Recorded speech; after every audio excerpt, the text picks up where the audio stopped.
You know, I like to talk about the gaming industry as a whole, not only because I really enjoy video games and I love them, but I grew up with them. And the only thing I want is to get more good, fun video games. I relish and I love the 90s and 2000s, where every game was different, structurally wild, and they always tried to grab your attention with new and different things. Yet today, we have the opposite. We have corporatized, monotone, similar structural idea. We have companies and conglomerate corporations secretly funding development studios pretending to be indie when they're not indie. And then at the same time, we also have nothing but live service slop being shoved in our throats on a consistent basis. And it's incredibly horrifying to see, because not only is the gaming industry incredibly dangerous right now, it's also insane that this is actually the best time it's ever been for indie studios and even AA studios to make games. When you look at things like Expedition 33, when you look at so many other games that came out recently that are like 40, 50 bucks that rock your entire face off, it really goes to show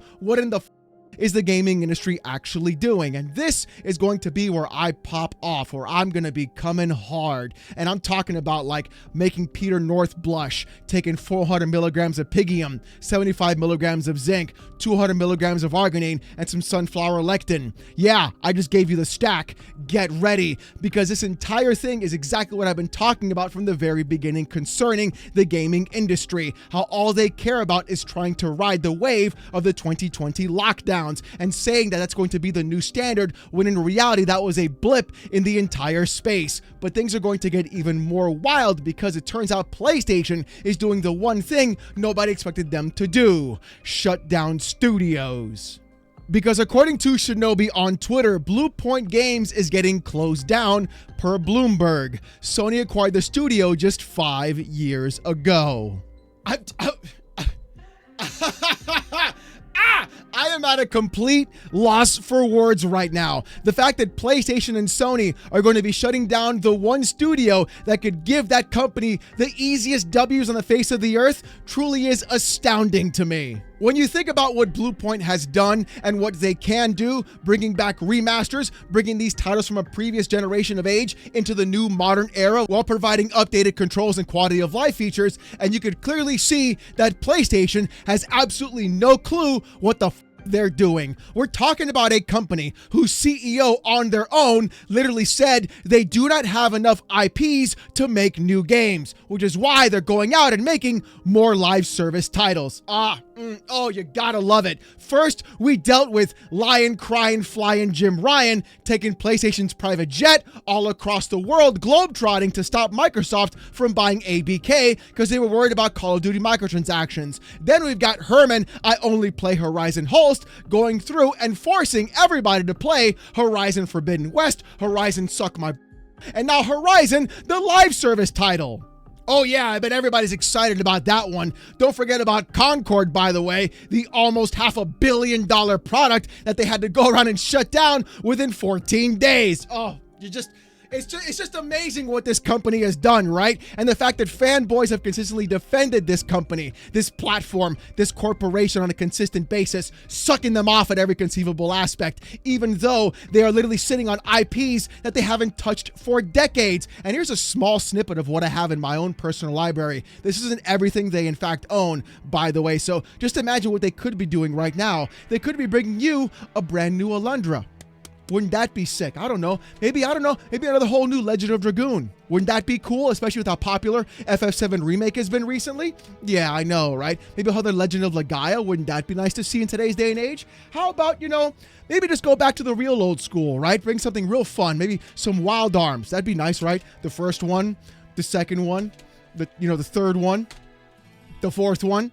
That'd be kind of cool. Or maybe you're more of like a space pirate kind of guy. Rogue Galaxy would be actually kind of nice for you too. How about, just for the funsies, something a little bit different if you want to try something on a Saturday night with your boys. Maybe some Dark Cloud 1 and 2.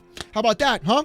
They could do all of that. All of those games could have been brought back to the modern age right now and been available for everybody to enjoy and play. And then they could have, made a sequel if they wanted to. Enough of the remakes, so that's pretty much all they've been doing. But in reality, to say that they don't have enough IPs is actually factually completely incorrect. The thing is, they don't have enough IPs that they want to milk, that they want to turn into live service, seeing as how they had all these live service games, how they had all of these other studios make live service games and then go around and shut them all down when they weren't enough. But you see, it's not just my ranting that's going to go ahead and make everybody angry. No, it turns out there's more to this story, because not only do we have the exact email from Hermen Hulst, it also turns out that Insider Gaming also wrote an article.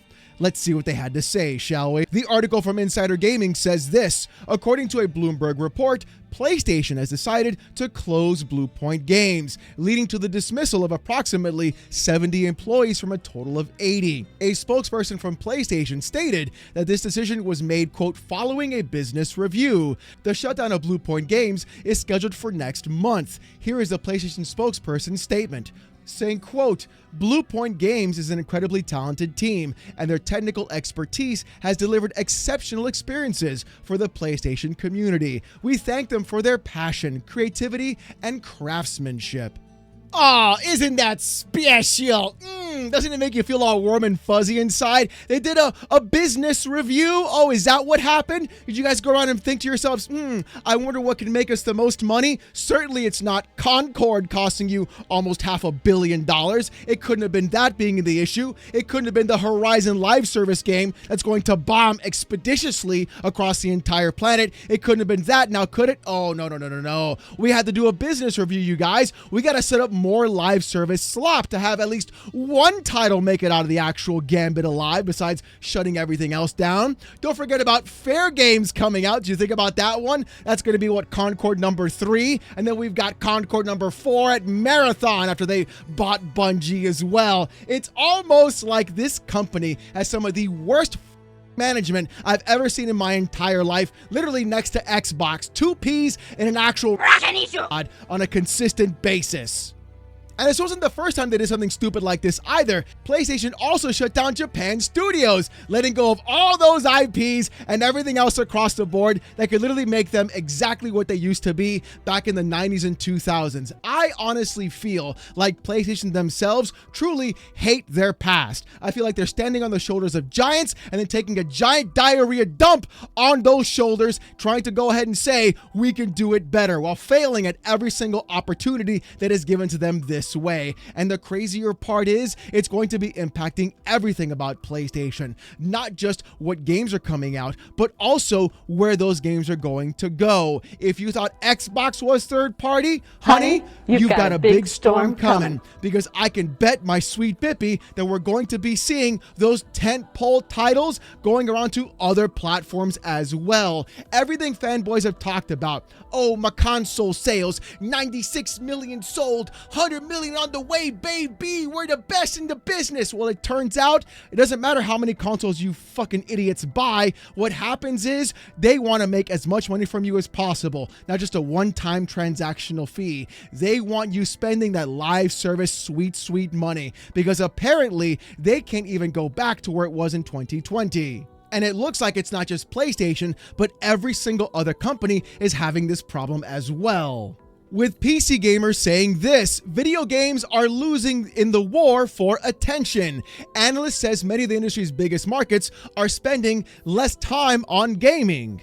With the article saying this: according to an early access release of Ball's report on games industry trends in 2025, 8 countries, the US, Japan, South Korea, the UK, Germany, France, Canada, and Italy, accounted for over 60% of consumer spending prior to the actual parade. But in the years since, Ball says, the quote, mature market 8 have encountered a severe, persistent, and surprisingly reality. They are losing in the war for attention. In half of those countries, surveys show that the number of people who describe themselves as regularly playing video games is lower today than it was before the height of the lockdowns. In the US, data from Circana, the ESA, Ampere, and the Bureau of Labor Statistics shows that the, quote, share of the population that plays games has fallen by 2.5 to 4 points since before the 2020s, Ball says. So now we have actual empirical data and proof that everything that happened during that entire time, 6 years ago, literally inflated all of the numbers in the gaming industry. And the problem is the line has to always go up. It can never go down, even if it is an entire anomaly in the actual market itself. PlayStation, Xbox, all these companies are trying to find different ways of monetizing you on a consistent basis. And PlayStation is going to be the most vicious and the most aggressive about it, simply because they don't have an operating system like Microsoft does. They don't have an entire market cornered like Nintendo does. They don't have an entire segment of PC gamers at their back like Steam does. They only have the console market. So what they're going to be doing instead is monetizing you 6 ways from Sunday at every appreciable asset. And the problem is when you buy a video game for $70, dare I even say 80 coming up soon, it's only a one-time transactional fee. So what did PlayStation say? Make all the live service games. Make as many as we possibly fucking can. And if you can't make them, we'll shut you down too, because clearly it's too expensive to keep you if you can't make us buckets of money on every consistent basis. And if you think I'm making shit up, well, it turns out that Lin Tao even said it herself. To avoid the actual price increases of the PlayStation 5 console, what they're going to be doing instead is increasing monetization across PlayStation users instead. So get ready, boys. It's coming your way. And if you think I'm also lying, here's Hermen Hulst's email as well. It's a doozy. With the email from Hermen Hulst saying this: "Hello everyone, I wanted to share an important update from the studio business. As I mentioned in the December town hall, 2025 had some strong highlights with PlayStation Studios. Ghost of Yotei launched to critical and commercial success. Death Stranding 2 on the Beach further showcased our commitment to narrative excellence, and Helldivers 2 and MLB The Show continue to drive ongoing player engagement and revenue. At the same time, we're operating in an increasingly challenging industry environment. Rising development costs, slowed industry growth, changing player behavior, and broader economic headwinds are making it harder to build games sustainably. To navigate this reality, we need to continue adapting and evolving. We're taking a close look at our business to ensure we're delivering today while still well positioned for the future. As a result, we will be closing Bluepoint Games in March. This decision was not made lightly. Bluepoint is an increasingly talented team, and their technical expertise has delivered exceptional experiences for the PlayStation community. I wanted to thank everyone at Bluepoint Games for their creativity, craftsmanship, and commitment to quality. Where possible, we will work to find opportunities for some impacted employees within our global network of studios. While I know this is hard to hear, I'm confident in the direction we're headed. Creativity, innovation, and building unforgettable experiences for players remain at the heart of PlayStation Studios. We have a robust roadmap fiscal year 26 with a much to look forward to in the months ahead. Thank you for your hard work and continued support. Best, Hermen Hulst, CEO of Studio Business Group." You see, there was one section in that entire email of just corporate diatribe that Hermen Hulst vomited out in front of everybody while sacking off an entire studio that really just fits the entire piece of what I'm going to be talking about now as well, where he literally discussed the entire challenging industry environment when we talked about previously. The war for attention is being lost, the rising cost of development, and also the slow industry growth and changing player behavior. People shit all over Xbox and Microsoft when they were saying they're trying to fight TikTok. Well, it turns out everybody is trying to fight TikTok and OF and Fansly and Twitter and every other thing that's going off for your attention right now. We are moving into the platform wars, and what they're going to be doing is very simple. If you thought that for any iota of a moment that PlayStation will not be putting their games onto other platforms, this is absolutely going to signal to everyone they are going to be full third party as if they aren't already. Get ready for all of their games going day and date to PC and onto Steam, because they are trying to get the mass amount of users to buy their products or use their live service games. To to then funnel more money out of everybody consistently. Also, get ready for more PlayStation Studios games to hit Xbox. And when the Magnus comes out, I highly doubt that PlayStation will in fact block that PC from accessing PlayStation games onto Steam, or dare I even say their own specific PC launcher, because they're going to do that too. It's going to be a wild ride in 2026, and PlayStation has literally no clue what they're doing. They're abandoning everything that made them great in the first place. And what's funny is, if you thought it was bad, it's going to get even worse, because Paul Tassi even said this. Apropos of nothing, Fair Games is very much in active development and is still a thing, so we have the fate of that to look forward to. Oh yeah, that's right. Instead of actually going around and saying, hey, maybe we shouldn't make Concord 3. We should make something else with this studio that Jade Raymond left, even though they made the studio specifically just for her. They're still going to be actively in development for that game to pump it out, to watch it fail. Just like Concord, just like Marathon, just like every other live service game that's going to be coming out to be another massive flop for them over and over and over again. A giant money sink, a pit to throw every other studio into and shut them down, because all they're trying to do is gain the cash back from the early 2020s and the lockdown and make their classic live service title. Every single thing about PlayStation that we in fact loved back in the past is effectively gone, done, and dusted. And people were calling me everything but a child of God on a consistent basis online. Alex, oh, he hates PlayStation. He's just a PlayStation hater. All he does is shill for Xbox and PC, even though I've just been telling the entire truth the whole time.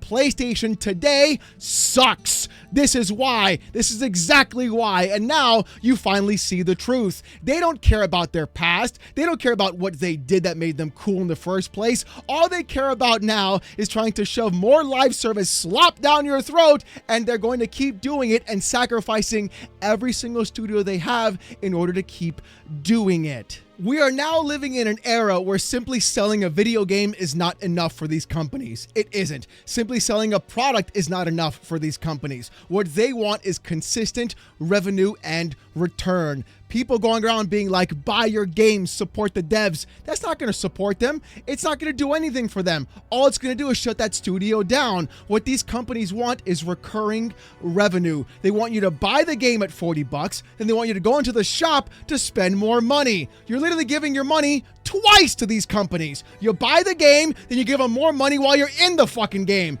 You're not paying to win. You're paying to pay. You pay once, then you pay again, then you pay again, and then you pay again. And they're going to keep doing it. And they're going to keep screwing over every single IP, every single development studio. They're going to shut everything else down because it doesn't fit the mold of what they want, which is consistent revenue return. And they're going to sacrifice everything fanboys hold dear. They're going to sacrifice my console sales. They're going to sacrifice my exclusivity. They're going to throw everything under the bus to try and make that sweet, sweet cash from you, because they can already tell the gaming industry is not going to grow past that 150 million user mark, just like Phil Spencer said when everybody said the Xbox was in fact dead, which clearly is kind of funny because that's all these idiots talk about on a consistent basis. A company that is apparently dead in the water. Yet here we are seeing the truth when everything else is being laid out to bear. The industry will not grow past that 150 million user base. Even though they can sell all the consoles in the world, it's never going to go past that. And all we see on a consistent basis from Circana is FIFA, Madden, MLB The Show, Fortnite, every live service game taking the actual top 10 charts. You get the one exclusive a year that fits at number 5, and then it falls right back down from everything else in revenue gained. They don't care about you. They don't care about your fanboyism. They don't care about anything. They just care about the money. And when you go out and you support these companies and you cheer them on and you pom-pom yourself and you swallow yourself down to the base of Herman Hulst's actual shaft, it really goes to show that you're nothing more than a sleeve for them to use and abuse on a consistent basis. This should be the biggest wake-up call for every single person who tries to celebrate PlayStation as a company. They don't care about you. They never have. They never will. They care that you're doing free marketing for them on a consistent basis. And here we are watching as they take every studio that they have and squeeze them down and throw them into the pit of fire to sacrifice them for live service products, the things that you guys hate the most. Yet here I am telling you I've been right the entire time. And honestly, I hate being right, because when I am, it's the worst possible outcome. It doesn't fit well for anybody or even the industry, because I always see things from the worst possible perspective. And for some reason, that's exactly what we seem to be getting on a consistent basis. Instead of shutting down Blue Point, Hermen Hulst should have been fired. Straight up. I bet you his salary is greater than everything else we've honestly ever seen. Instead of raising prices, they should stop doing all these live service games and wasting studios' times, making products that nobody's going to use, or a game of a service that's going to get shut down within 2 weeks. If Marathon does not hit the way it's supposed to, say goodbye to Bungie. If Fair Games doesn't hit the way it's supposed to, and honestly, I really don't think it will, say goodbye to that studio too. Over and over and over again. The gaming industry has lost sight of what made itself great in the first place. Hollow Knight, Expedition 33, Oblivion Remastered, all these games coming out that literally mop the floor with everything across the board, and yet still for some reason these companies feel like they are owed your money, when in reality they have to earn it, and it's going to keep happening, and the AAA industry is going to crumble under its own hubris and its own weight. Either by hook or by crook, they will sacrifice every dev studio, they will drop everything down the line, they will outsource everything, and they will screw you and then turn on and blame you for not giving them enough money because of it. When's it going to be enough? When is it going to be enough? I get called everything except for a child of God, like I said before. And it turns out the entire time, every single person celebrating this gaming industry, talking about how great it is, saying how good it's the best place, it's the best time gaming's ever been under, has been lying to your face. We exposed Jeff Keighley's connection to Tencent the other day. We've talked about how the gaming industry is going the way it is. And even today, we're literally seeing how right now, gaming is losing its attention battle across everything else because they keep raising prices. They keep increasing the cost of their consoles. They keep trying to monetize you on every single basis because it's never enough for them. And they're going to keep doing it until there's nothing left. All the games we could have had, we'll never get now, unless some scrappy indie team decides to make a spiritual successor on their own. And that, to me, is where gaming is truly going to live. Buckle up, boys. It's going to be a wild one. But you know what? I want to hear what you guys have to say about this in the comments section down below. Do you think PlayStation will in fact put all of its games day and date onto Steam and even other platforms? Or do you think they're going to keep sacrificing their titles to the actual pit of live service hell? I want to hear what you guys have to say. And speaking about what you have to say, here in fact is the comment of the day from yesterday's video. With Claudio Diaz 9752 saying this: never go full high guard. Well, Claudio, my boy, that sounds like exactly what's in fact happening with PlayStation and every other major gaming company that's AAA on the face of the earth. It's going to be wild, and when this crash happens, it's going to be crazy to see. But if you want to be in the comment of the day, go ahead and let me know what you guys think about this video in the comment section down below. If you want even more of this kind of content though, more PC port reviews, gaming news, Steam Deck videos, fanboy content, and even live streams every Saturday night, 8:45 p.m. Eastern, subscribe to the channel. We're on our way to 109K. If you want even more access though, like Discord and emotes during live streams, become a YouTube member. It's as low as $1. If you don't want to spend the buck though, don't sweat it. Just come on down Saturday nights, 8:45 p.m. Eastern, live right here on the channel as I wear a banana suit and get insulted by 800 people with AI TTS. Saturday nights, 8:45 p.m. Eastern, live right here on the channel. It's a hell of a show. You don't want to miss it. With all that being said, though, thank you guys so much for watching. Hope you have a great one, and I'll see you gooners next time. Peace!